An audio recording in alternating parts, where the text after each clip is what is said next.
أعوذ بالله من الشيطان الرجيم. بسم الله الرحمن الرحيم. يا أيها الذين آمنوا إذا نودي للصلاة من يوم الجمعة فاسعوا إلى ذكر الله وذروا البيع ذلكم خير لكم إن كنتم تعلمون.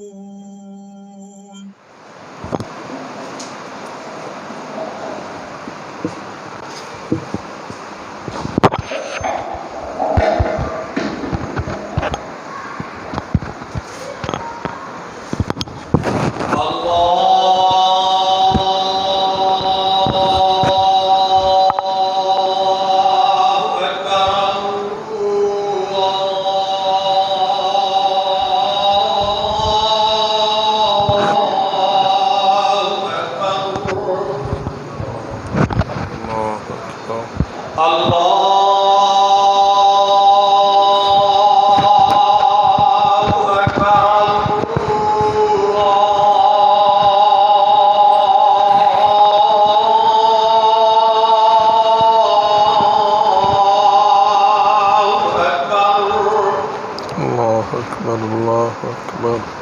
أشهد أن لا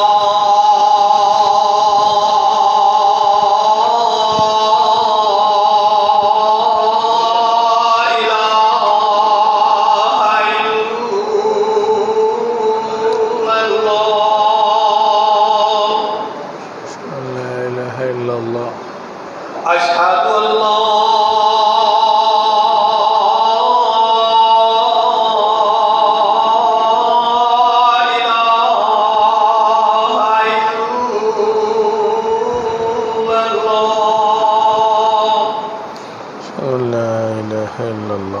أشهد أن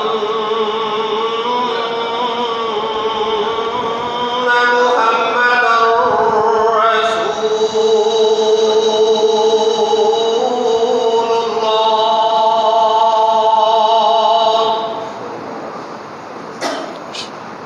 أشهد أن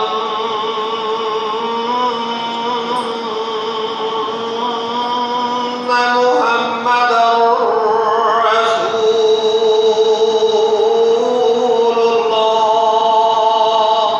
أشهد أن محمد رسول الله. حي على الصلاة.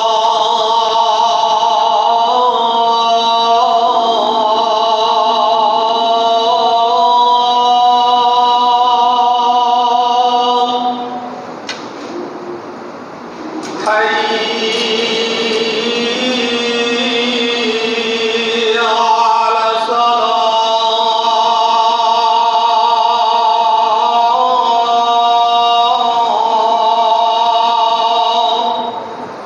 لا حول ولا حي قوة. على الفلاح.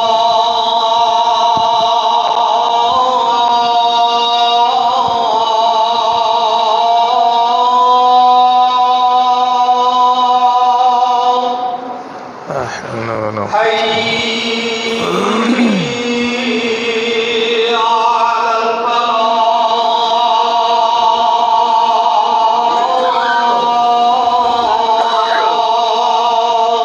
لا حول ولا قوة إلا بالله. الله أكبر.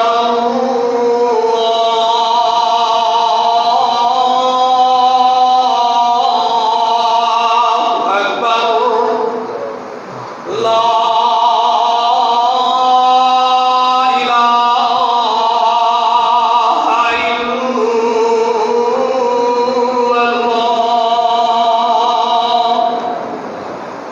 لا إله إلا الله. اللهم صل على محمد وعلى آل محمد كما صليت على إبراهيم وعلى آل إبراهيم. اللهم رب هذه الدعوة محمد وعلى الوسيلة والفضيلة وبعث مقاما محمودا وعدته.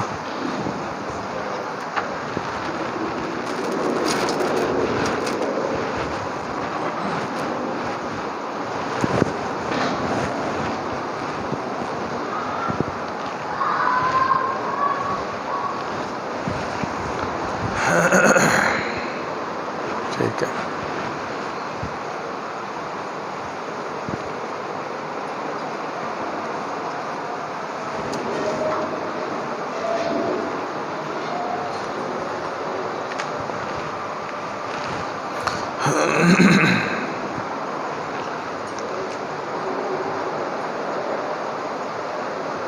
إن الحمد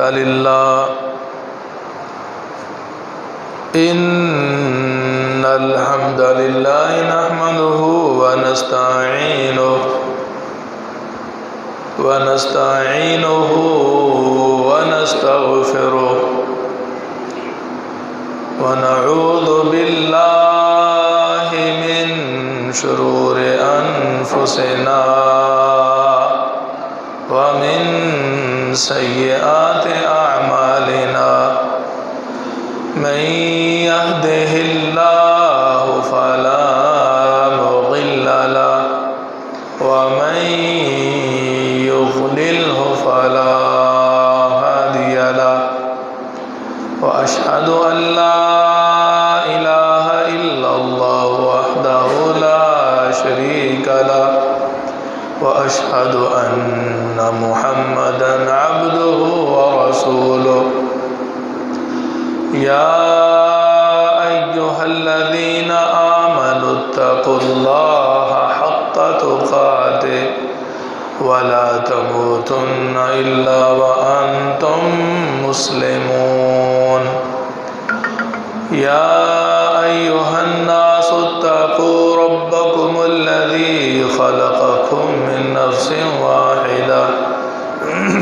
وخلق منها زوجها وبث منهما رجالا كثيرا ونساء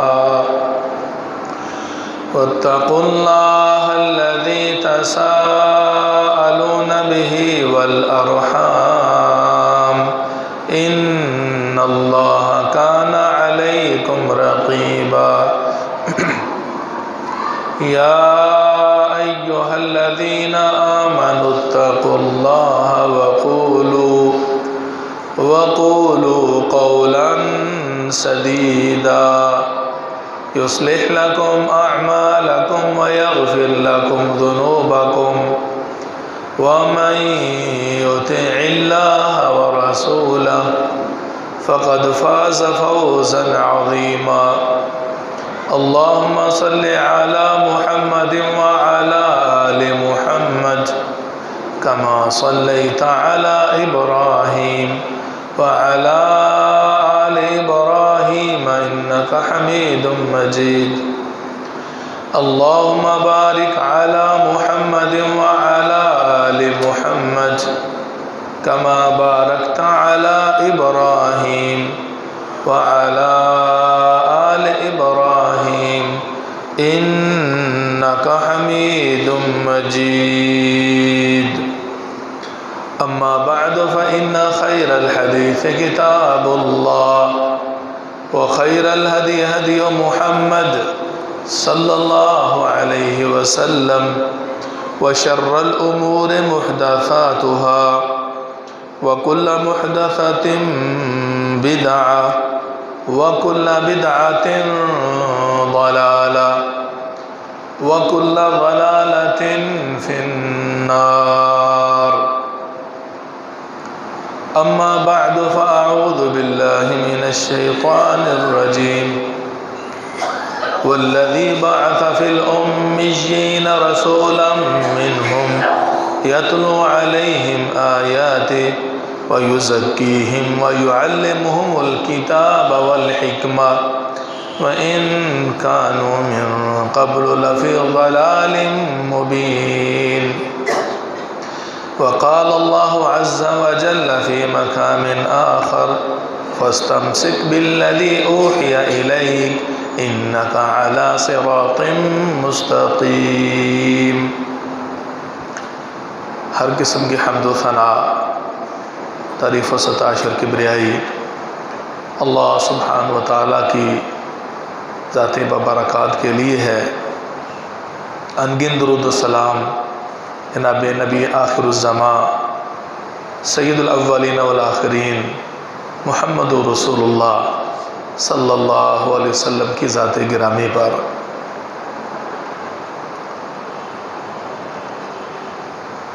محترم سامعین، رسول معظم صلی اللہ علیہ وسلم کی بعثت کا مقصد اور اللہ سبحانہ و تعالی نے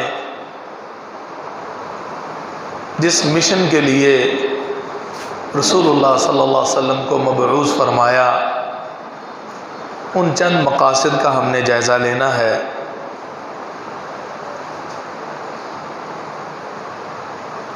رسول اللہ صلی اللہ علیہ وسلم جس معاشرے میں تشریف لائے، اس وقت صرف نام کی حد تک ابراہیمی روایات باقی تھیں، عملاً شرک و بدعات، خرافات اور خود ساختہ بہت سی ایسی جاہلی رسومات تھیں جن کی وجہ سے معاشرہ جہاں اخلاقی پستی، معاشرتی بدعنوانیوں، معاشرتی خرابیوں میں مبتلا تھا، وہاں دینی اعتبار سے بھی اس کا جنازہ نکل چکا تھا۔ بت پرست تھے، تمہم پرست تھے، بتوں کے پجاری۔ رب تعالیٰ کا تصور وہ صرف اور صرف اس حد تک تھا کہ وہ الہ واحد کو رب مانتے تھے، خالق کائنات مانتے تھے، رازق مانتے تھے، لیکن جہاں تک اس کی الوہیت کا تعلق تھا کہ وہی رب جس کا کھاتے تھے، جس کا پہنتے تھے، جس رب نے ان کو اولاد دی، مال دیا، معاشرتی طور پر چودراہٹ اور سرداریاں دیں، مختلف اور بے شمار ان کو نعمتوں سے نوازا، وہاں اس توحید ربوبیت کا تقاضا یہ تھا کہ وہ ذات جو سب کچھ عنایت کر رہی ہے، کائنات کی خالق، ارض و سماء کا رب ہے، وہی پانی دیتا ہے، وہی بارش برساتا ہے، وہی رب تعالی چاہے تو بیٹیاں عطا فرمائے، اس کی منشا اور اس کی مرضی ہو تو بیٹے دے دے، اور اگر اس کی حکمت بالغہ کا یہ تقاضا کہ اس کو کچھ نہ دیا جائے، یہ اس کی مرضی، اس کی حکمت۔ لیکن اس سب کے باوجود، اتنے واضح کون و مکان کے دلائل کو دیکھنے کے باوجود بھی، ملت ابراہیمی کے پیروکار ہونے کا دعویٰ ہونے کے باوجود بھی یہ لوگ مشرک تھے، رب تعالیٰ کی توحید الوہیت کو نہیں مانتے تھے، اس کی جو خاص صفات تھی ان کو نہیں مانتے تھے کہ جب وہی عطا کرتا ہے، وہی دیتا ہے، وہی نوازتا ہے، عزت و ذلت اسی کے ہاتھ میں ہے، کون و مکان کا وہی خالق و مالک ہے، وہی اولاد دیتا ہے، یہ ساری دنیاوی نعمتیں، یہ رونقیں صرف اسی رب تعالیٰ کے فضل و کرم سے ہیں، تو پھر عبادت کا حقدار بھی وہی ہے، اسی کی پوجا کی جائے، اسی کی عبادت کی جائے، اسی کے سامنے سر نگوں ہوا جائے، اور اسی کے نام پر جانور ذبح کیے جائیں، اسی کے نام کو پکارا جائے، اسی کے نام پر نظر و نیاز دی جائے، چڑھاوے اسی کے نام پر دیے جائیں، جو کچھ بھی انسان روپے پیسے کی صورت میں، درم و دینار کی صورت میں، اور اسی طرح نظر و نیاز کی صورت میں دینا چاہتا ہے، یہ اسی کا حق تھا۔ لیکن یہ جاہلی معاشرے کو جو ہم دیکھتے ہیں، اتنا گیا گزرا معاشرہ تھا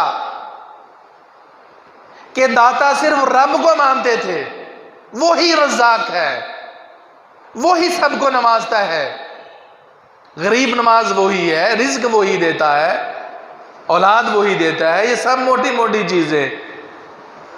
اس سب کے باوجود جب عبادت کا موقع آتا تو یہی عقل کے اندھے بتوں کو پوجتے،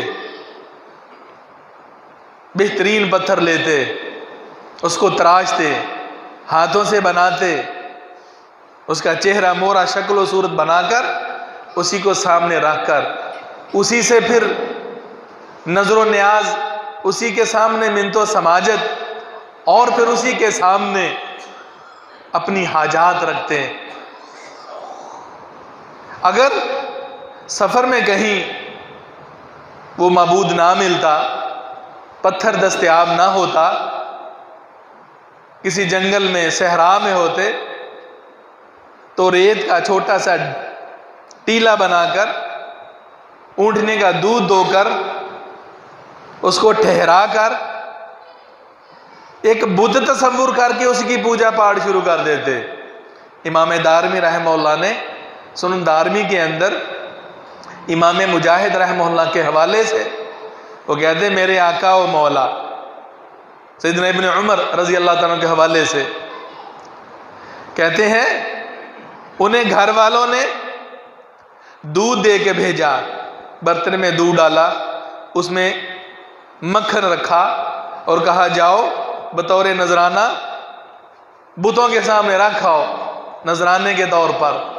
کہتے ہیں راستے میں نکلا، دل میں خواہش پیدا ہوئی کہ اوپر سے مکھن کھا جاؤں، لیکن یہ خوف مسلط تھا کہ کہیں مجھے وہ نہ پکڑ لیں، کہیں میرے اوپر ان بتوں کے عذاب کا کوڑا نہ بر جائے، کہیں بابا جی تعاقب نہ کر لیں، کہیں سرکار مجھے گرفت میں نہ لے لیں۔ کہتے وہ میں نے چاہنے کے باوجود بھی جو کہ ان کے نام تھا اس میں سے کچھ اسی خوف و خطر، اسی ڈر کی وجہ سے نہ کھا سکا۔ کہتے ہیں کتا آیا، دودھ بھی پی گیا، مکھن بھی کھا گیا، اور پھر اس بت کے اوپر پیشاب کر کے چلا گیا۔ عقل پھر بھی نہیں آتی۔ یہ ان لوگوں کا عقیدہ تھا جو ملت ابراہیمی کے دعوے دار تھے۔ یہ بیت اللہ کا طواف، یہ رب تعالیٰ کے سامنے لبیک اللہم لبیک کا تلبیہ، اور عقل اور ہوش اور جو ان کا شعور تھا اس حد تک کھویا ہوا تھا، تلبیہ میں کہتے الا شریکا واحدا تملکہ وما ملک، الا شریکا واحدا تملکہ وما ملک۔ یہ مشرکین کا تلبیہ، اللہ تیرے سوا کوئی شریک نہیں ہے، لبیک اللہم لبیک لا شریک لک لبیک، تیرا کوئی شریک نہیں ہے، تیرا صرف ایک شریک ہے، تیرا صرف ایک شریک ہے، تملکہ وما ملک، جس کا تو ہی مالک ہے وہ مالک نہیں ہے۔ گویا خود بخود وہ بھی اپنے نفع نقصان کا مالک نہیں ہے، تو ہی اس کا مالک ہے، یعنی ایک شریک ٹھہراتے تھے، ایک شریک ٹھہراتے تھے اور یہ تلبیہ پڑھتے تھے۔ لیکن آج مسلمان کو کیا ہو گیا ہے؟ ان کا عقیدہ کہیں زیادہ ان سے بگڑ گیا ہے۔ وہ تو منہ سے کہتے تھے تیرا ایک شریک ہے، تملکہ وما ملک، اور آج ہم کہتے ہیں کہ وہ بھی غریب نواز ہے، غریب نواز ہے، کسی کو داتا بناتے ہیں، کسی کو مشکل کشا بناتے ہیں، کسی کو حاجت روا بناتے ہیں، کسی کو گنج بخش بناتے ہیں، کسی کو غریب نواز بناتے ہیں، کسی کو پیر دستگیر بناتے ہیں۔ آخر یہ قابل غور مسئلہ ہے۔ جاہلیت کے دور میں مزید آگے جائیں تو پھر ان کی تاریخ سے یہ بھی ملتا ہے کہ ان بتوں کو واسطہ اور وسیلہ بناتے تھے۔ مَا نَعْبُدُهُمْ سورہ زمر میں رب تعالیٰ نے شروع میں فرمایا مَا نَعْبُدُهُمْ إِلَّا لِيُقَرِّبُونَ إِلَى اللَّهِ زُلْفَى، ہماری عبادت اور انہیں پوجنے کا مقصد صرف یہ ہے کہ ہمیں رب کے قریب کر دے۔ گویا وہ رب تعالیٰ کو ان کے بغیر نہیں پا سکتے تھے، وہ سمجھتے تھے کہ ان کے بغیر رب نہیں ملتا۔ مَا نَعْبُدُهُمْ إِلَّا لِيُقَرِّبُونَ إِلَى اللَّهِ زُلْفَى، ہمیں رب کے قریب کر دے، ہم اس لیے ان کو وسیلہ بناتے ہیں، ہمیں انہیں پوجنے کی ضرورت نہیں ہے۔ حقیقت میں پوجا رب تعالیٰ کی مقصود ہے۔ ان بزرگوں کو، ان بتوں کو یا جنہیں جنہیں بھی وہ وسیلہ بناتے تھے، وسیلے کا صرف اور صرف مقصد رب تعالیٰ کا قرب تھا، ہمیں رب کے قریب کر دیتے ہیں۔ اب مسلمانوں کا بھی آپ جائزہ لے لیجئے، اگر ہم عقائد سے ہٹ کر معاشرتی اور خاندانی زندگی کی طرف جاتے ہیں تو بے حیائی کے انہوں نے ریکارڈ قائم کیے ہوئے تھے۔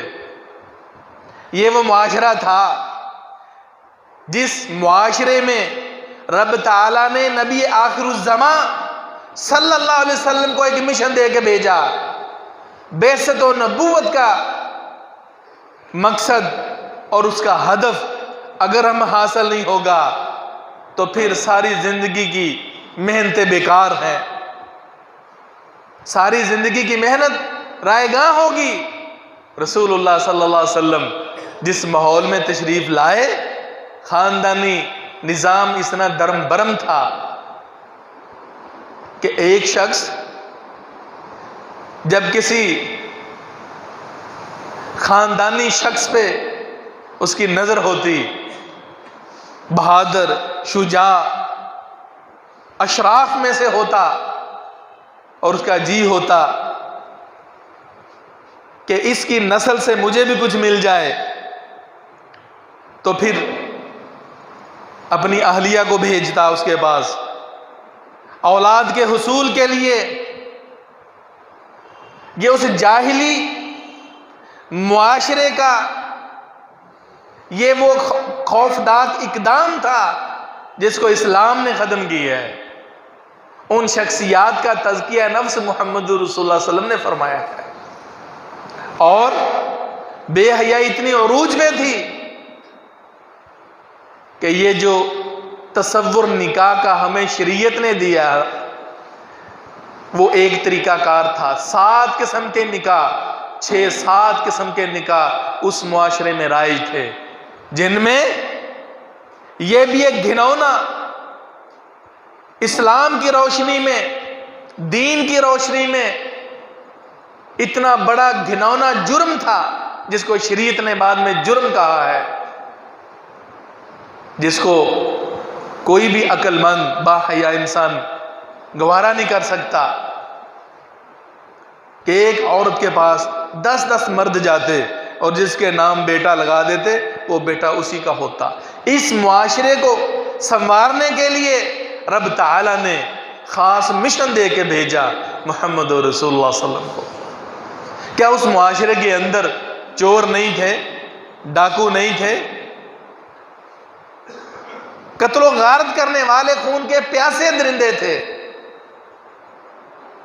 اور پھر ان کا تعصب، ان کی عصبیت دیکھیں تو سال ہا سال تک ان کی دشمنی برقرار رہتی۔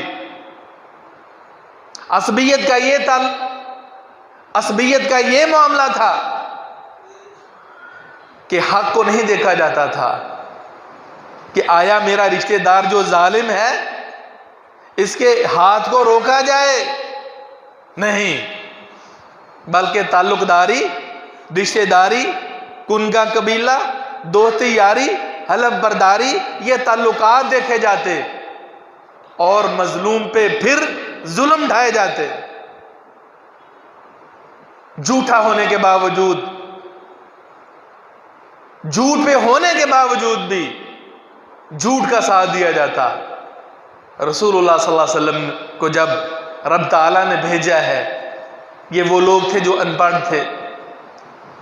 اللہ سبحانہ و تعالیٰ نے رسول اللہ صلی اللہ علیہ وسلم کی بعثت سے، نبی مکرم صلی اللہ علیہ وسلم کی رسالت سے کائنات پہ، انسانیت پہ احسان رکھا، بہت بڑا احسان کیا۔ فرمایا لقد من اللہ علی المؤمنین اذ بعث فیہم رسولا من انفسہم، یقیناً اللہ سبحانہ و تعالیٰ نے ان پر بہت بڑا احسان کیا کہ انہی میں سے ایک رسول مبعوث کیا۔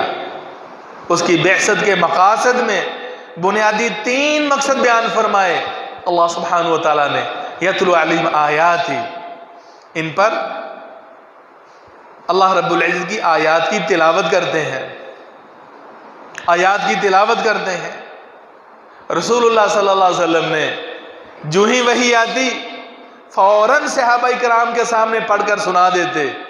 نمازوں میں تلاوت آیات، عمومی حالات میں قرآن مجید کی تلاوت۔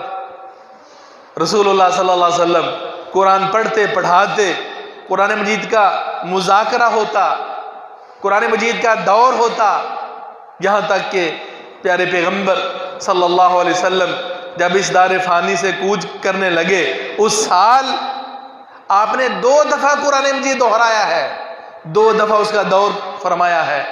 صحابہ کرام سے سنتے، صحابہ کرام کو قرآن مجید سناتے۔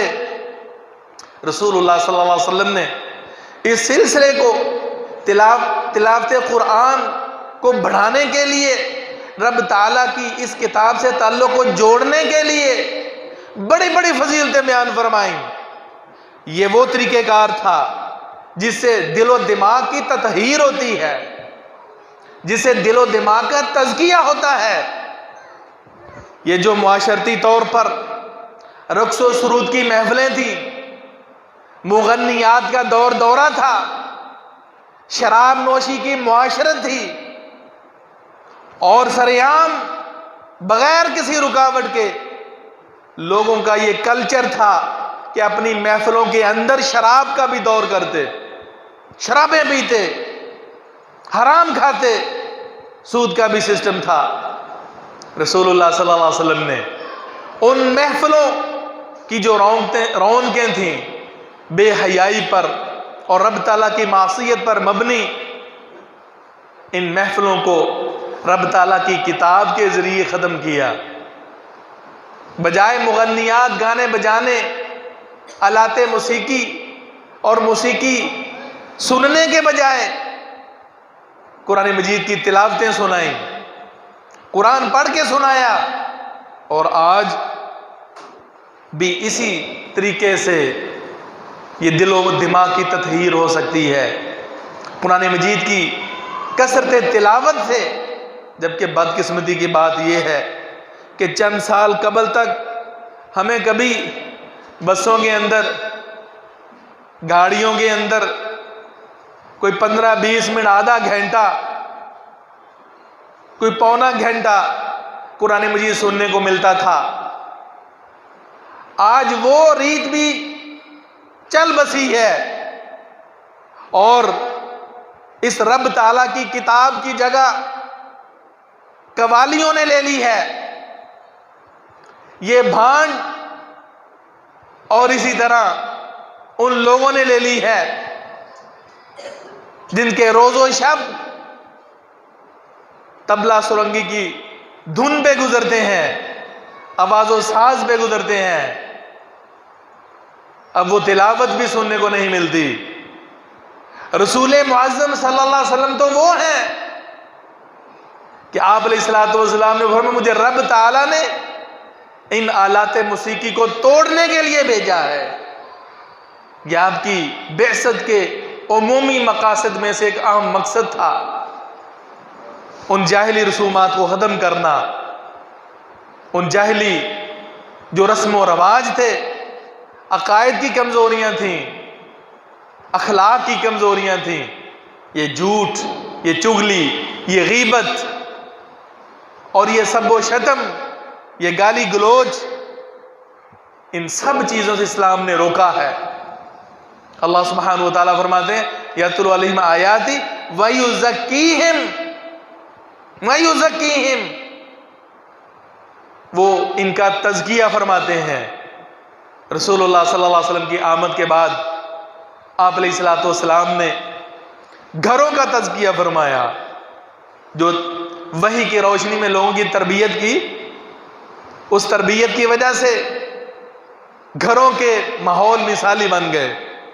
7 سال کا بچہ ہو، اس کو نماز کا حکم ہے، 10 سال کا ہو جائے فرمایا اس کو ڈرا دھمکا کر اور کچھ سختی کر کے نماز پڑھانی ہے، مارنے کا حکم ہے۔ عورتوں کو بے حجاب گھروں سے نکلنے سے منع فرمایا۔ یہ گھروں کو سدھارا جا رہا ہے تاکہ ایسا مثالی گھرانہ بن جائے، ایسا مثالی گھر تشکیل پا جائے کہ جو رب تعالیٰ کی رضا جوئی کے حصول کے لیے ہر وقت تیار ہو۔ رسول اللہ صلی اللہ علیہ وسلم نے یہاں تک کہ وہ عورت جو گھر سے خوشبو لگا کے نکلتی ہے، آپ نے فرمایا فرشتے اس پہ لعنت کرتے ہیں، شیطان اس کو جھانکتا ہے، نظر بازی کرتا ہے، اور ایسی عورت کو رسول اللہ صلی اللہ علیہ وسلم نے فرمایا فَهِيَ زَانِيَةٌ، وہ عورت بدکارہ ہے۔ اور آج بدقسمتی کی بات یہ ہے رسول اللہ صلی اللہ علیہ وسلم کی تعلیمات کے برعکس اور عشق کے نام پر، محبت کے نام پر، بجائے مشن رسالت کے جشن پہ زور دیا جا رہا ہے، جشن پہ زور۔ سامعین کرام، رسول اللہ صلی اللہ علیہ وسلم کی محبت تو سارا سال ہونی چاہیے۔ یہ دو تین دن کے جشن کے بعد سارا سال محبت تو دور کی بات ہے، ہمیں تو یہ بھی نہیں یاد رہتا کہ آیا ہمارے اندر کوئی رسول بھی آیا کہ نہیں آیا، رسول اللہ صلی اللہ علیہ وسلم بھی ہمارے پیغمبر اور رسول ہیں کہ نہیں ہیں، سارا سال ہمیں کچھ یاد نہیں رہتا۔ اور بدقسمتی کی بات یہ ہے کہ آئے دن آئے سال ایک نئی سے نئی بدعت جنم لیتی ہے۔ آپ کو معلوم ہونا چاہیے، اسلاف کے یہ اقوال ملتے ہیں کہ بدعت کبھی بانج نہیں ہوتی، جیسے پرندہ انڈے دیتا ہے بدعت بھی انڈے دیتی ہے۔ سنت ہر زمان و مکان میں، مشرق و مغرب میں اس کا ایک ہی طور طریقہ ہوتا ہے، رسول اللہ صلی اللہ علیہ وسلم کی سنت کا ایک ہی طور طریقہ ہوتا ہے، اس میں تبدیلیاں نہیں آتی۔ جبکہ بدعت جو ہے وہ پروان چڑھتی ہے، اس کی صورتیں بدلتی ہیں، اس کی حقیقتیں بدلتی ہیں۔ کبھی یہ جشن میلاد کی بدعت بصورت وفات النبی تھی، نبی صلی اللہ علیہ وسلم کی وفات کے نام پر 12 ربیع الاول منایا جاتا تھا، اور چاندی سالوں بعد پھر یہ جشن کے نام پر جلوسوں کی صورت میں پھر مزید اگلا سٹیپ لیا، اس کو عید کی حیثیت دی جانے لگی۔ اور آج جس پوزیشن میں ہمارا معاشرہ کھڑا ہے، ممبر و محراب میں کھڑے ہو کر رسول اللہ صلی اللہ علیہ وسلم کی تشریف آوری، آپ کی آمد اور مقاصد کی دھجیاں بکھیری جاتی ہیں۔ اس عید کو پہلے عید کا نام دیا گیا، پھر تمام عیدوں سے صغرے کبرے ملا کر پھر دونوں عیدوں سے بڑی عید قرار دی گئی، اور پھر یہی نہیں، پھر اس کے لیے باقاعدہ جب یہ اعتراض ہوا تو تکبیرات بھی شروع ہوئیں، بعض مقامات پر نماز اشراق کے وقت اجتماعی طور پر یہ پڑھی بھی جانے لگی، وَلَا حَوْلَ وَلَا قُوَّةَ إِلَّا بِاللَّهِ۔ اور اس سال تو اب پریوں کا نزول بھی ہو گیا ہے۔ یہ ملتان کے اندر آپ نے دیکھا ہے کہ ایک انہوں نے حور بٹھائی ہوئی ہے، نعوذ باللہ۔ رسول اللہ صلی اللہ علیہ وسلم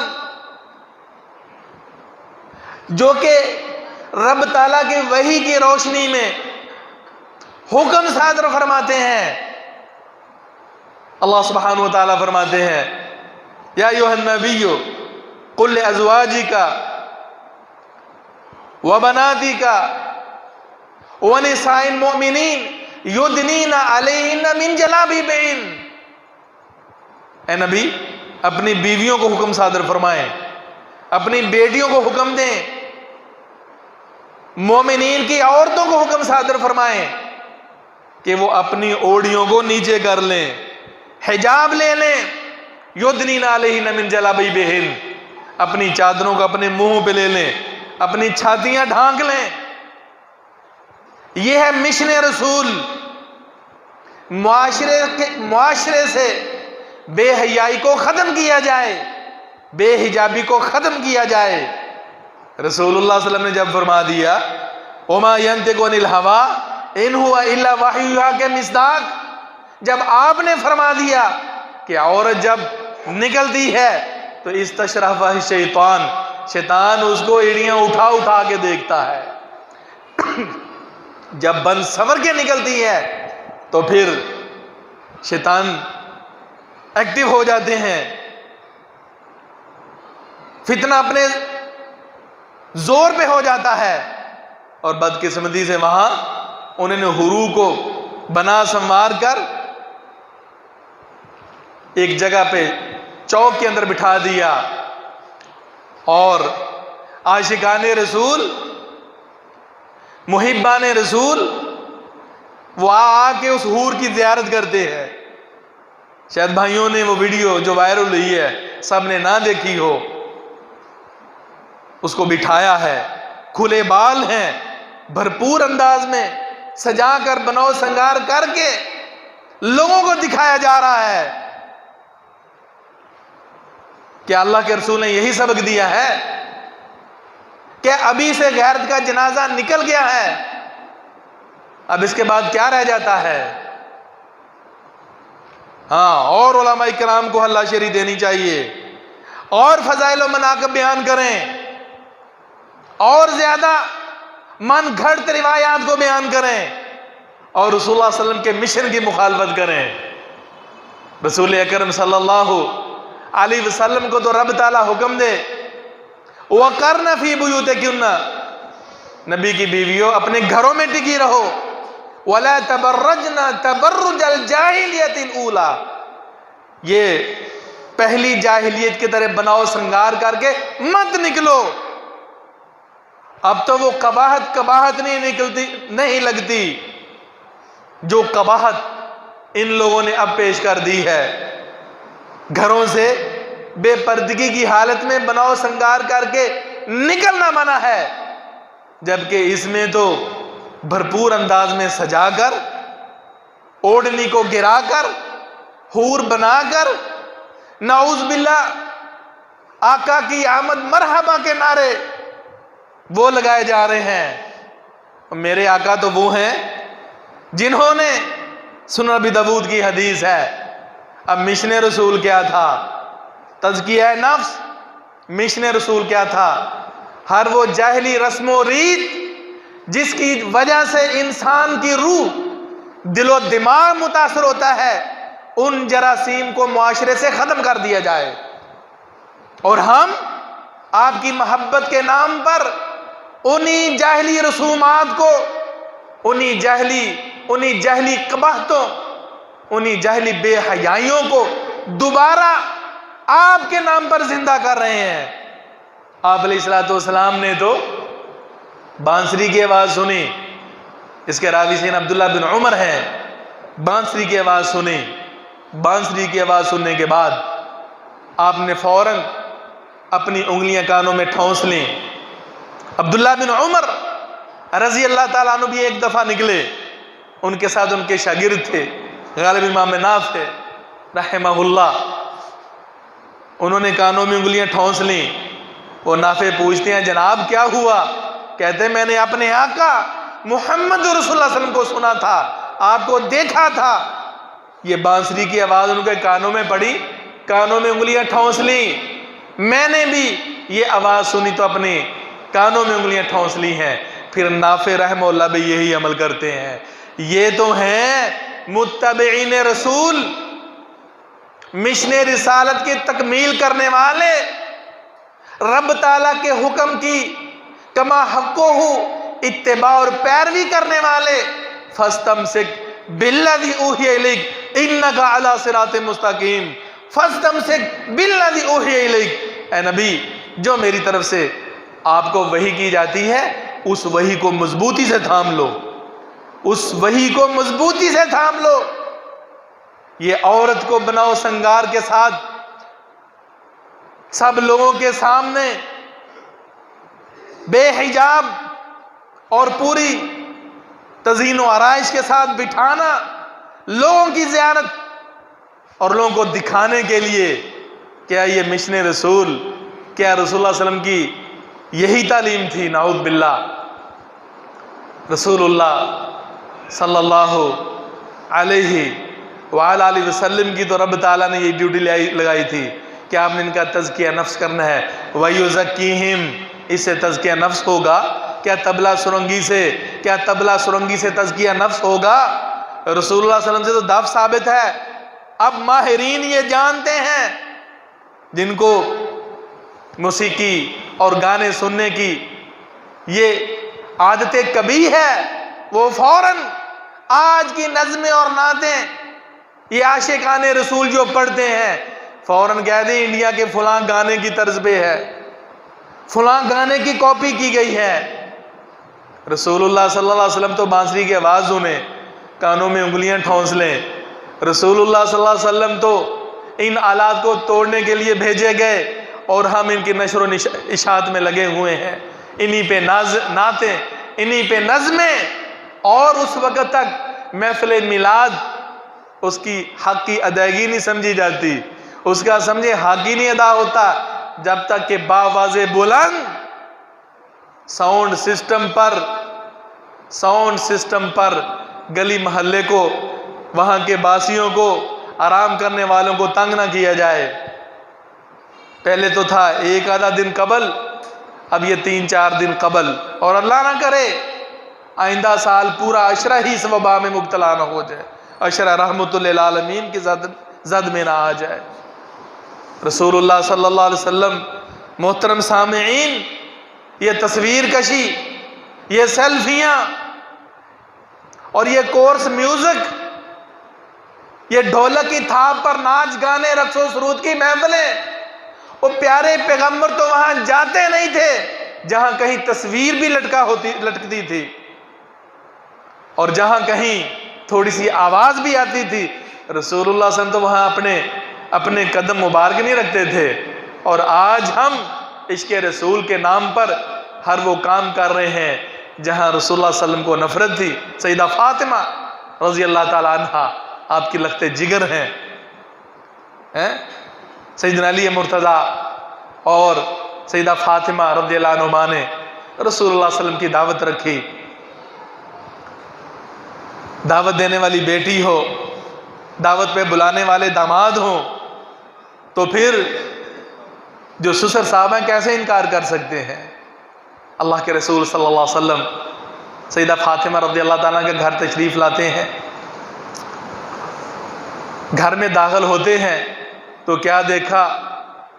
دروازے کے اوپر ایسا پردہ لٹک رہا ہے جس کے اندر نقش و نگار تھے۔ اندازہ فرمائیے، آج کا ترقی یافتہ دور اور آج کی جو فوٹوگرافی ہے، تصویر کشی ہے، وہ کہیں زیادہ اس پسماندہ دور اور وہاں کی جو ایک کلچر اور تہذیب تھا اسے کہیں زیادہ بڑھ کے ہے۔ رسول اللہ صلی اللہ علیہ وسلم کتنی وہ خوبصورت اس میں تصاویر ہوں گی یا نقش و نگار ہوں گے، ہاتھ کے بنے ہوئے ہوں گے نا۔ رسول اللہ صلی اللہ علیہ وسلم اندر داخل نہیں ہوتا، واپس چلے جاتے ہیں۔ یہ دونوں بڑے پریشان ہوتے ہیں۔ آخر وجہ کیا ہے؟ رسول اللہ صلی اللہ علیہ وسلم کے پاس تشریف لے جاتے ہیں تو آپ نے فرمایا میرے اندر نہ آنے کی وجہ یہ ہے، اس پردے کو ہٹایا گیا تب رسول اللہ صلی اللہ علیہ وسلم اندر تشریف لائے۔ آج آقا کے نام پر کیا کچھ نہیں ہو رہا۔ اللہ کے پیغمبر صلی اللہ علیہ وسلم فرماتے ہیں لا تدخل الملائکۃ بیتا فیہ صورۃ، جس گھر کے اندر تصویر ہے اس گھر کے اندر رب تعالیٰ کے فرشتے نہیں جاتے۔ میں محمد کا کیا کام ہے؟ آج اتنا غلب عقیدگی میں، عقیدت مندی میں اتنا غلب ہے کہ بزرگان دین کی بڑی بڑی تصاویر بنا کے گھروں میں لٹکائی ہوئی ہیں، بڑے بڑے پوسٹر لگائے ہوئے ہیں، گھر میں داخل ہوتے ہوئے نکلتے وقت ان کو سلام کر کے نکلتے ہیں۔ یہ پیارے پیغمبر کی سنت ہے۔ رسول اللہ صلی اللہ علیہ وسلم تو فرماتے ہیں اس گھر میں فرشتے داخل نہیں ہوتے، اور جو اس بات کو سنت کی روشنی میں پیش کرتا ہے کہتے ہیں یہ بزرگوں کے گستاخ ہیں۔ ان بزرگان دین کی بھی یہی تعلیم تھی، تصویروں کو ہٹاؤ، طبلہ سرنگی کے آلات موسیقی کو توڑا جائے، یہ ہے سنت رسول اللہ صلی اللہ علیہ وسلم کی۔ صحیح بخاری میں معلق امام بخاری نے، اور یہ بسند صحیح دیگر کتابوں میں حدیث موجود ہے، فرمایا لَيَكُونَنَّ مِنْ أُمَّتِ أَقْوَامٌ، میری امت کے اندر ایسی قوم میں لوگ پیدا ہوں گے يَسْتَحِلُّونَ الْحِرَاءَ وَالْحَرِيرَ وَالْخَمَرَ وَالْمَعَازِفَ، ایسے لوگ پیدا ہوں گے جو صرف غلطی اور کوتاہی کی وجہ سے نہیں، ایمان کی کمزوری کی وجہ سے یہ کام نہیں کریں گے، اپنی جہالت اور خواہشات نفس کے غالب آنے کی وجہ سے برائی گناہ بدکاری نہیں کریں گے، بلکہ حلال سمجھتے ہوئے میری امت کے کچھ لوگ بدکاری کو حلال سمجھ کے کریں گے، ریشم کو حلال سمجھ کے پہنیں گے، شراب کو حلال سمجھ کے پئیں گے، اور آلات موسیقی کو، یہ ساز و آواز کو، یہ سماع کی مجالس کو جن میں طبلہ سرنگی رقص و سرود اور بھنگڑے کی مجالس ہوتے ہیں، علماء اکرام اس کے جواز اور حلت کے فتوے دیں گے۔ اب اس میں مناظرے ہوتے ہیں یستحلون الحراء والحریر والخمر والمعازف، معازف کا معنی دیکھ لیجئے، یہی آلات طرب، آلات موسیقی، یہ ڈھولک اور یہ بین باجے، رسول اللہ صلی اللہ علیہ وسلم ان کو حلال قرار دیں گے۔ تو جب ہمارے علماء کرام بدقسمتی سے ان کو سمجھ نہیں آ رہی اور جواز کے فتوے دے رہے ہیں، تو پھر امتی بھی، پیروکار بھی، مریدین بھی ویسے ہی پیدا ہوں گے۔ آج تو ایک حور سجائی گئی ہے نا، آئندہ پتہ نہیں کس کس شہر میں حور سجے گی، حوروں کے دیدار ہوں گے۔ جب خود فتوے جواز کے، تو پھر قوم بھی یہاں رکنے والی نہیں ہے، وہ بھی یہاں ٹھہرنے والی نہیں ہے۔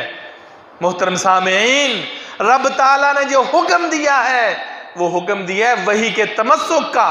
اللہ سبحانہ وتعالیٰ فرماتے ہیں فَمَن يَكْفُرْ بِالطَّاغُوتِ، توجہ فرمائے، فَمَن يَكْفُرْ بِالطَّاغُوتِ وَيُؤْمِن بِاللَّهِ فَقَدِ اسْتَمْسَكَ بِالْعُرْوَةِ الْوُثْقَىٰ لَا انفصام لَهَا، جس نے طاغوت کا انکار کیا، شیطان کا انکار کیا، جس نے شیطان کی عبادت، شیطان کی پیروی سے منحرف ہو گیا، وَيُؤْمِن بِاللَّهِ، اور اللہ پہ ایمان لایا، یعنی اللہ پہ ایمان بالرسول کو لازم ہے، اللہ پہ، رسول اللہ پہ، وحی کو اس نے مضبوطی سے تھام لیا، فَقَدِ اسْتَمْسَكَ بِالْعُرْوَةِ الْوُثْقَىٰ لَا انفصام لَهَا، یہ ایمان کی گارنٹی ہے کہ اس نے ایسے کڑے کو تھام لیا جو ایمان کا کڑا کبھی ٹوٹنے والا نہیں ہوگا، وہ انسان کبھی معاشرے کے اندر ڈگمگا نہیں سکتا۔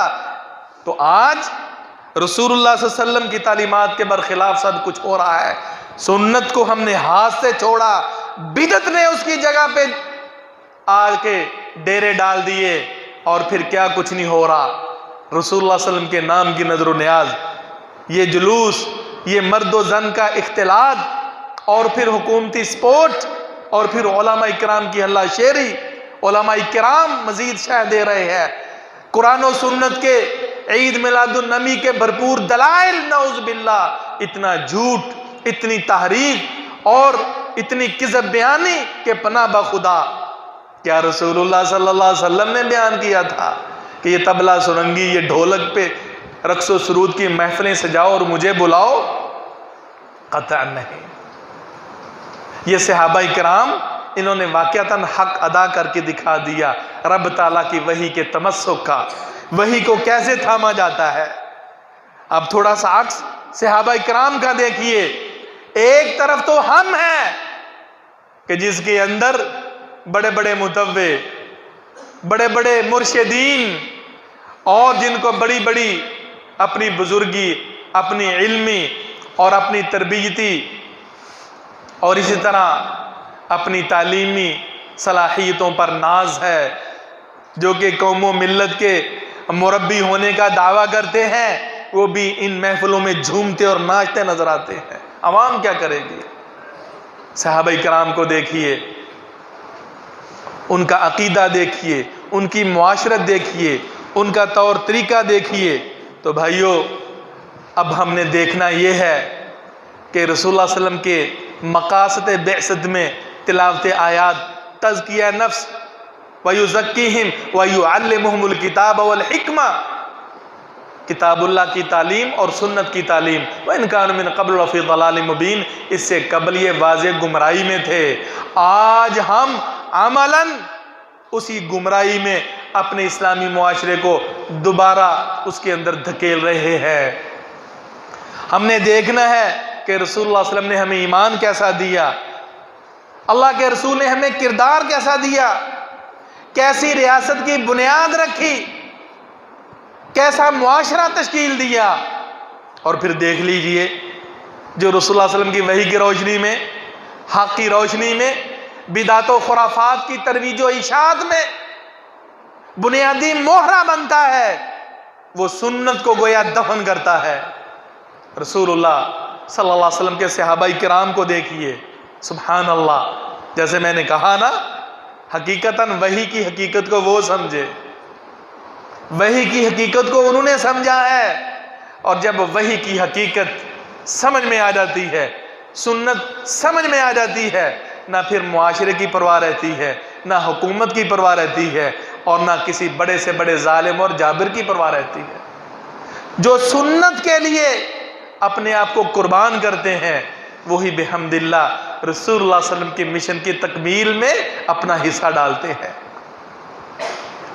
سیدنا عبداللہ بن مسعود رضی اللہ تعالیٰ عنہ، سنن دارمی کی حدیث ہے، لوگ مسجد کے اندر بآواز بلند سبحان اللہ الحمدللہ تسبیحات کر رہے ہیں، بآواز بلند جیسے مل کر اللہ اللہ، happy birthday to you اللہ، happy birthday to you اللہ. عجیب و غریب، سبحان اللہ. آج تک یہی علماء کرام یہ سالگرہ کی رسم کو خلاف شریعت کہتے آ رہے تھے. یہ عیسائیوں کی رسم ہے، یہ برسی منانا، یہ برتھ ڈے منانا، یہ سالگرہ منانا، یہ رسول اللہ صلی اللہ علیہ وسلم کی سنت نہیں ہے. نہ خود منائی، نہ صحابہ نے منائی، نہ تابعین اعظام نے، نہ ائمہ دین نے، نہ یہ شرعی مسئلہ ہے. اور خود یہ بڑے بڑے ماشاءاللہ بزرگان علماء کرام بڑے بڑے کیٹ محمد لکھ کر گنبد خضرا بیت اللہ بنا کر پھر خود ہی اپنے ہاتھوں سے اس پہ چھریاں چلاتے ہیں. Happy birthday to you یا رسول اللہ. عجیب بات ہے. رسول اللہ صلی اللہ علیہ وسلم کی اس درجہ نافرمانی ایسے نہیں ہوگا، بلکہ دین میں جو استحکام ہے، جو معاشرے میں جو تبدیلی ہے، جو افراد کی تربیت ہے، وہ صحابہ کرام کے اسوہ سے بھی آئے گی. عبداللہ بن مسعود رضی اللہ تعالیٰ عنہ، وہ اللہ جیسے یہ کرتے ہیں تو وہ بآواز بلند ایک تلقین کرتا ہے، سب مل کے پڑھو الحمدللہ، وہ 100 دفعہ الحمدللہ الحمدللہ الحمدللہ پڑھتے ہیں.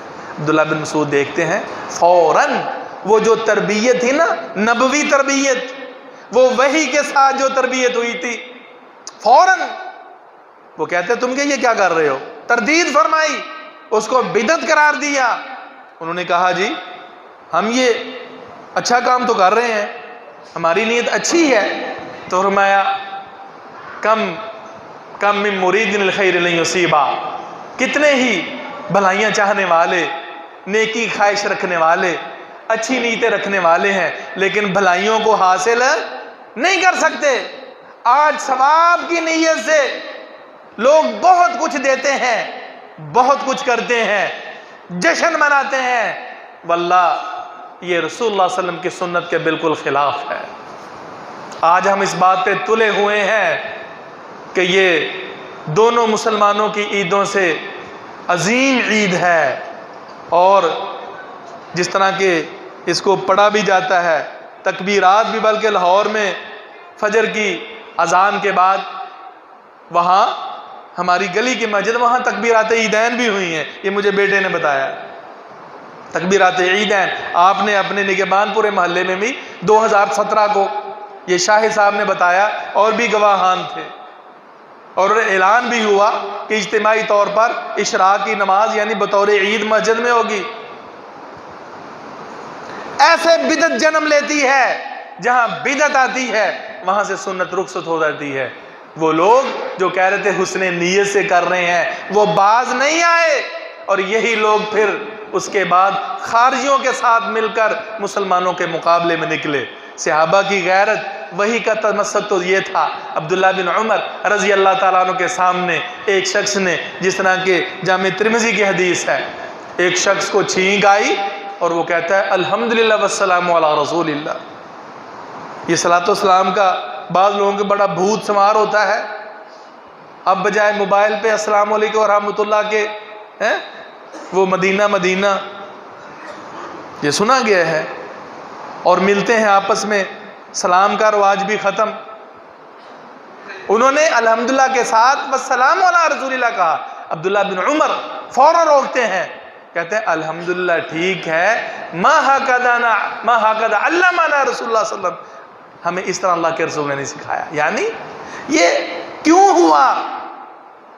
اللہ کے رسول سے یا تو کہے عبداللہ بن عمر کو محبت نہیں تھی جو اس کے صلاۃ والسلام کی تردید فرما رہے ہیں، نہیں، یہاں محبت کی بات نہیں ہے، یہاں رسول اللہ صلی اللہ علیہ وسلم کی طرف بھیجی ہوئی وحی اور سنت کی بات ہے۔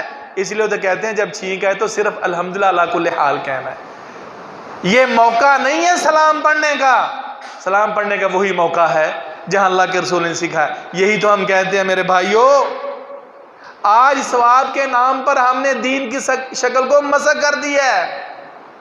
ثواب کے نام پر اذان سے پہلے صلاۃ والسلام پڑھا جاتا ہے، ثواب کے نام پر جمعے کے بعد کھڑے ہو کر بحالت قیام اللہ کے رسول صلی اللہ علیہ وسلم کی خدمت میں سلام پیش کیا جاتا ہے، اور ثواب کی غرض سے ہی ہم نے کسی انسان کے مرنے کے بعد یہ کل ساتہ اور تیجا اور پھر 40واں پھر سالانہ، یہ کہاں سے آ گیا؟ ثواب کی بنیاد پر۔ اور پھر کوئی بھی نذرانہ دینا ہے کوئی چیز تو اس پر مخصوص صورتیں پڑھ کر، اور پھر جس کو ہم ختم کے نام سے تعبیر کرتے ہیں ثواب کے حصول کے لیے، کہاں سے آ گیا؟ کوئی ہے قرآن و سنت میں، کوئی حدیث میں؟ اس چیز کو کوئی صحابی نہیں جانتا، نہ ائمہ دین جانتے ہیں، نہ رسول اللہ صلی اللہ علیہ وسلم نے سکھایا ہے۔ رب تعالیٰ نے حکم دیا فَاسْتَمْسِكْ بِالَّذِي أُوحِيَ إِلَيْكَ، لہذا جو شخص وحی سے منحرف ہوگا وہ انسان گمراہی پہ ہوگا۔ اور صحابہ اکرام نے اسی پر عمل کرتے ہوئے لوگوں کی تردید کی، فرمایا یہ وہ سلام وہ طریقہ نہیں ہے جو تم بھائی کر رہے ہو۔ اور اسی طرح رسول اللہ صلی اللہ علیہ وسلم کے صحابہ اکرام سے اور بھی ایسی مثالیں موجود ہیں میرے بھائیوں، جن کے لیے بھی وقت نہیں ہے۔ تو رب تعالیٰ سے دعا ہے کہ جو رسول اللہ صلی اللہ علیہ وسلم مشن لے کے آئے ہیں، وہ مشن کیا تھا؟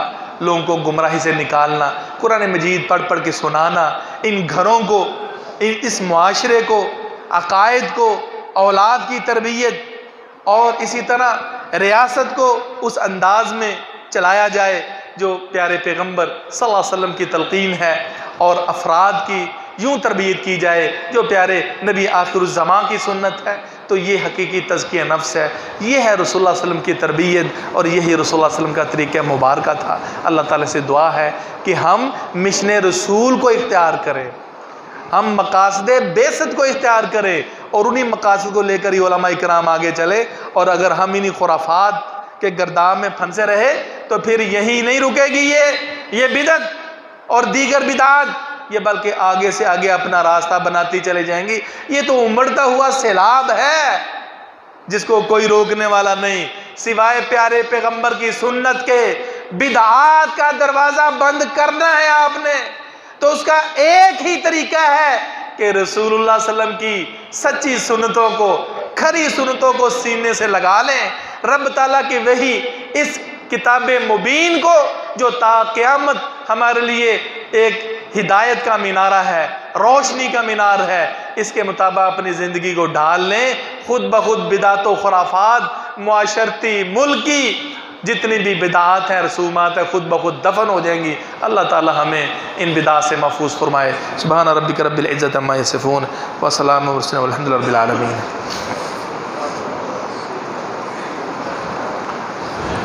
ان الحمد للہ نحمده ونستعینه ونستغفره ونعوذ باللہ من شرور انفسنا ومن سیئات اعمالنا من يهد الله فلا مضل له ومن يضلل فلا هادي له واشهد ان لا اله الا الله وحده لا شريك له واشهد ان محمدا عبده ورسوله اما بعد۔ رسول اللہ صلی اللہ علیہ وسلم کو رب تعالیٰ نے جس مشن کے لیے بھیجا، قرآن مجید میں متعدد مقامات پر ہے۔ خود آپ سورۃ البقرہ کا جو آخری سے پہلا رکوع ہے اس کا مطالعہ فرمائیں، سورۃ الجمعہ کی هو الذی بعث فی الامیین، اس آیت کو پڑھیں، سورہ آل عمران کی لقد من اللہ علی المؤمنین اذ بعث فیہم رسولا من انفسہم۔ رب تعالیٰ نے رسول اللہ صلی اللہ علیہ وسلم کے پیدا ہونے کا، نبی صلی اللہ علیہ وسلم کی صرف ولادت کا احسان نہیں جتایا ہمارے لیے، کیونکہ آپ کی آمد ایک خیر و برکت کا باعث تھی، لیکن اصل جو چیز تھی جو ہم پر رب تعالیٰ نے احسان فرمایا وہ یہ تھا کہ آپ کو نبی و رسول بنا کے بھیجا۔ بعث فیہم رسولا من انفسہم، نبوت و رسالت حقیقت میں یہ احسان ہے کہ صاحب کا تمام جاہلی جو رسومات تھیں، جاہلی تصور و عقائد تھے، رسول اللہ صلی اللہ علیہ وسلم کی آمد سے دفن ہو گئے۔ بھی اب دفن ہونے چاہیے نا، رسول اللہ صلی اللہ علیہ وسلم ہم سے تبھی خوش ہوں گے نا کہ ہم آپ کی تعلیم کے مطابق چلیں، رسول اللہ صلی اللہ علیہ وسلم کے جو اس حوالے سے رہنما اصول ہیں ان کو اپنی زندگی میں لاگو کریں۔ الٹا یہ کہ ہم انہی چیزوں کو اپنائیں جن سے اللہ کے پیغمبر صلی اللہ علیہ وسلم کو گھن آتی تھی، جس سے نفرت کرتے تھے، جس سے آپ کو نفرت تھی، تو کیا پھر اس قسم کی مخالفات بدعات کے ارتکاب کے بعد یہ توقع کی جا سکتی ہے کہ کل حوض کوثر پر آقا نامدار کے ہاتھوں سے ہمیں یہ حوض کوثر کا جام نصیب ہو جائے؟ کبھی بھی نہیں، قطعاً نہیں، صرف سنت کے اتباع سے۔ اللہ مجھے اور آپ کو عمل کی توفیق نصیب فرمائے۔ ربنا آتنا فی الدنیا حسنہ وفی الآخرۃ حسنہ وقنا عذاب النار۔ اللہم اشف مرضانا ومرضى المسلمین یا قاضی الحاجات اقض حاجاتنا وحاجات المسلمین۔ سبحان رب، سب بیماروں کے لیے آپ دعا کریں، اللہ رب العزت جو بھائی بھی بیمار ہے اسے تندرستی عطا فرمائے۔ اللہم اشف مرضانا ومرضى المسلمین یا قاضی الحاجات اقض حاجاتنا وحاجات المسلمین۔ اذهب الباس رب الناس واشف انت شافی لا شفاء الا شفاء وشفاء لا يغادر سقما۔ اللہم اشفنا بشفائک وداونا بدوائک۔ سبحان ربک رب العزت عما یصفون وسلام علی المرسلین والحمد للہ رب العالمین۔